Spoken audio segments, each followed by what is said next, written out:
Good morning from Dave Martzoff Fine Arts. I'm your host, the artist Dave Martzoff. A lot of people have asked me, how do you come about painting some of your paintings, the ones that are done by sketches and not photographs? And here I have an example. The original sketch was done back when I was a journeyman bookbinder, where I worked second and third shifts so I could paint during the day. I would make the sketches on anything at hand, in this case a piece of cardboard. Let me hold this up a little bit closer for you so you can see the general idea of the sketch. You can see it's just a random group of abstract objects put together. Some of them I've shaded, others not. And that's the original. Years later, this is back in the 1970s, I changed that into a painting. And here's the final painting. If you note, compared to the sketch, I've reversed the image. I've made a mirror copy of it here on the canvas. It's a small piece, oil on canvas. And this piece will actually be at the Arts League of Lowell for a show coming up in the month of March and April 2021, a show called My Favorite Places.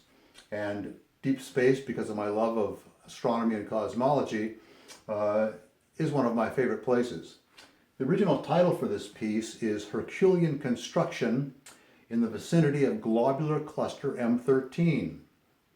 Now M13 is a messier catalog number, in this case indicating a globular cluster, which you can see in the upper left. See this group of stars that are clumped together? Globular clusters originally formed out of groups of gas that condensed by gravitational attraction to form a cluster of stars that are held together because they're not being torn apart by anything else nearby. It's called Herculean Construction because M13 happens to be located in the constellation Hercules.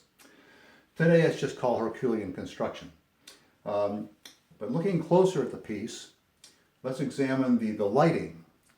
In order to just avoid having flat shapes, I wanted to see a three-dimensional kind of assemblage of objects in space to give space a real feeling of depth and place. Here I've hidden the light source. You can't see the light. It's probably in back of this dark shape right here, and it shines towards the center of the group of objects. I also tend to, perhaps because of my drawing style, tend to see things in an anthropomorphic way. In other words, I see real beings here rather than just a pile of rocks.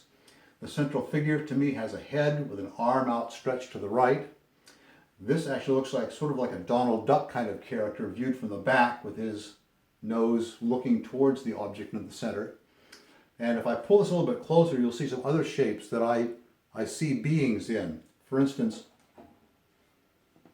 over here I see a shape that looks like a bird's beak with a little eye, perhaps the bird's body back here.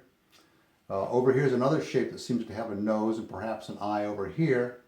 And that for me gives the painting a sense of life, that it's not just dead matter in outer space. It's actually living beings with a sense of a being to space itself and the universe itself. So that became the final painting. To wrap up, here's just a closer view of some of the objects that I described. The central figures, the bird's beak character, over here the other animal type shape, and in the upper left, a close-up view of the globular cluster hidden behind the shapes. Hope you enjoy it. Thank you very much.